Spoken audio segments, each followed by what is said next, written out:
Welcome back to another video. My name is Abby and today we are talking about 3 steps to letting go. If you're new to this channel and you like videos like this, you want some more, hit that subscribe button, click the bell, it'll let you know when new videos come out. And if you really like this video, you want to show support, hit the like button or leave a comment below. Let me know how this video affected you and what your current situation is. So back to the video, 3 steps to letting go. Well, first, I think it's important to talk about why it's necessary to let go. I personally struggled a lot in my life with attachment, specifically to relationships. So I'm making this video to help those of you who are in that situation. It could be an amount of money, it could be a relationship, it could be a career, something that you are attached to and you're essentially suffering because of that attachment. So why was I suffering because of these attachments? Well, in a relationship, I became attached to the idea that being with that person was all there was, that my life without this relationship, without being with that person, wasn't as good. So I fought and I tried so hard to make it work. Another way that attachment really hurt me was when I was an athlete and I didn't make the 2008 Olympic team. Well, that idea that I was attached to of becoming an Olympian was very painful. After I had a couple of injuries right before the Olympic trials that basically I wasn't able to make the team. So the attachment that I had to the title of being an Olympian and competing in the Olympics created a state of suffering because I put so much meaning into that. So ultimately, wherever this applies to your life, I hope that you can see that my suffering was not getting those things and not having those relationships end or not making the Olympic team. It was the meaning and the attachment that I was giving to it. And actually, that's the first thing to letting go, is starting to understand and become aware of what meaning are you giving a situation, a person, a job, or even an amount of money. If you look in your bank account and you don't see a certain amount of money and you're attached to $10,000, $20,000, whatever it is, or maybe it's a relationship with a specific person, or maybe it's a job title. If you're not getting that, you're having an attachment to that and you're giving it a meaning. So being in a relationship with a specific person to you has a specific meaning. And when you don't have that, it also is giving you a meaning. And when you're attached so much to that and making the absence of that mean your life is less, that's really when the suffering happens. So really what you need to do, whatever the situation is right now that you're in, that you're wanting to let go of, look and see and be gentle with yourself. What meaning are you giving it? Who are you with this thing? And really, who are you without this thing? What does it mean about you to either have this thing and to not have this thing? As you can start to see and understand what meaning you're giving it, you can re-reason on it and take that power back, and then understand that you can let go. You can become detached from it. That doesn't mean you don't care about it. If it's a specific job you want and you're not holding on so tight to it, that doesn't mean you don't care. What it means is you're not trying to control it, that you're doing the best you can and you're leaving yourself open, sharing with the universe that you do desire and your intention is abundance or it is a secure relationship, doing the inner work so that you feel those things before the external reality is shown to you, so that the meaning you have is just an expression. You're not using that thing to prove that you're worthy, to prove that you're lovable. Because oftentimes when we get so attached to something and we create this meaning around it, it's because we feel like we don't have. We're trying to control this because it's going to bring us a sense of safety, a sense of comfort. So as you start to unwind out of those external things in your life and start going inside on what it is you feel like you don't have, even if it's at an unconscious level, there's a couple different resources that you can use to help uncover, to bring from unconscious to your conscious mind. As Carl Jung said, until you make your unconscious conscious, it will continue to run your life and you'll call it fate. You'll continue to go around and say, have these meanings and consider yourself a victim because you have a story with that, because it aligns with who it is you think you are. The second thing that you need to do as you're letting go of something so that you can bring back the power to yourself and understand the meaning that you're giving it, the second thing is to realize how you're benefiting from it.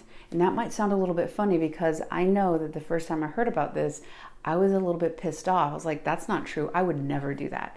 I can get a little bit defensive when it comes to certain ego things, i.e. my ego likes to respond. I am an Aries, so I get a little bit fiery. But yeah, basically the first time I ever heard of this, I was like, that's not true. That's not me. I wouldn't do that. Obviously, I have an idea of myself and I feel like I'm attacked or I'm getting defensive. Really, that's showing that it's hitting the ego. So what does that mean that I'm getting a benefit from it? Well, in those relationships, when I was so attached to them because I wanted their existence to bring a sense of value to me so that I'd feel better about myself, by participating in that, essentially what it brought me is it continued to allow me to be a victim. It continued to allow me to tell a story to myself that no one ever is going to want me, that I'm unvaluable, that I'm unworthy. So I was using that in an unconscious level to show me that. Also, too, a fear of intimacy, which I've talked about, and I don't mean sexually, I mean allowing somebody to see me truly as I am.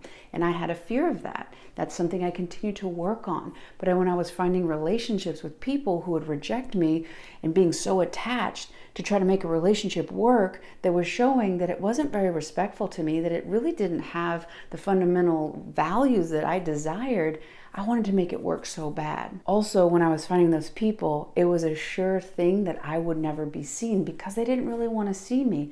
I didn't really want to see me. So you can see how those are echoing. As above, so below. So as I am inside, I'm going to find it outside of myself. Life is a giant reflection, a giant mirror. So I hope you can see that there's a benefit even at an unconscious level, and Carolyn Elliott does a lot of this work with her deepest fear inventory, and in her book Existential Kink, basically that some of the things that you don't want in life, you're actually getting a certain sense of a jolt. And Dr. Joe Dispenza talks about this, that people become addicted to their negative emotions, fear, anxiety, jealousy, all these different experiences, because it's what you've known to experience, and simply because maybe it's anger, and every day at a certain time you have a burst of anger. That burst of energy makes you feel more alive in the moment.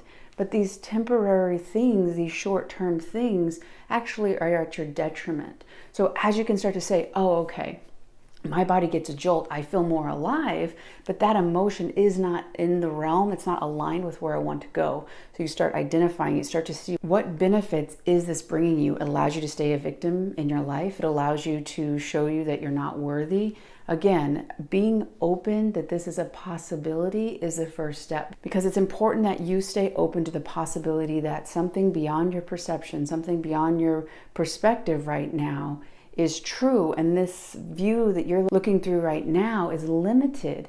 And starting to ask yourself these bigger questions allows your frontal lobe to start rearranging and looking through all past experiences to say, okay, well, what if this negative thing, what if this constant rejection, I like it unconsciously because it keeps me safe, because it allows other people to not really see me, which was my situation. Oh yes, I'm going to find somebody who's emotionally unavailable because I know that when I seek emotional connection with them, I'm never going to get it. So inside, I'm actually getting what I want. It's keeping me safe. Externally and consciously, I am struggling. I am suffering. I am trying so hard and attaching to the idea of a relationship so that I can have value in myself, because I was looking at it externally rather than internally. As I opened up to really looking at who I am and valuing that and loving all the parts of myself, I found that reflected in a relationship. Somebody who is emotionally available, somebody who does want the same things. Because I was ready and I had that connection with myself, then I was able to find it in the world. So the last step in letting go is to ask yourself, who would you be without this? Who would you be without this attachment? If it's a relationship and you're having a really hard time and you really want this relationship to work with a specific person, but you let go of that attachment and you let go of that meaning, who would you be?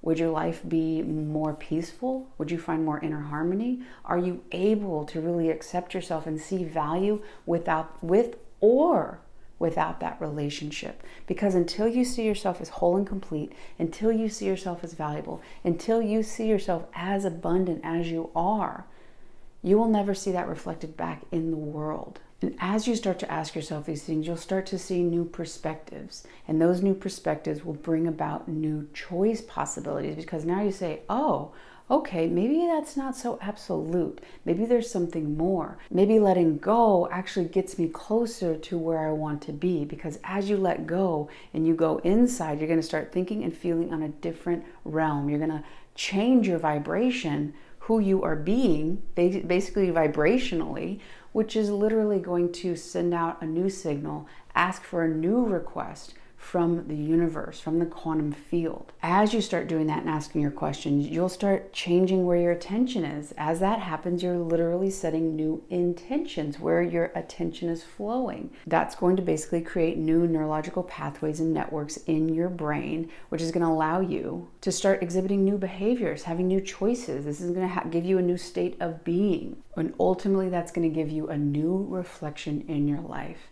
Letting go is a consistent process, because basically as you let go of one thing, you'll see your attachment to another. And it's basically a continual evolution of learning where you're attached, what meaning you're given. Even if it's unconscious, you think that's just how things are. Realizing that there could be a new way for you to be that brings you closer to that version of you and that wish fulfilled, that dream life in which you want to live. You deserve to live that life. I really hope you enjoyed this video. If you have, hit like. If you haven't done so already, hit subscribe, and I'll see you on the next one.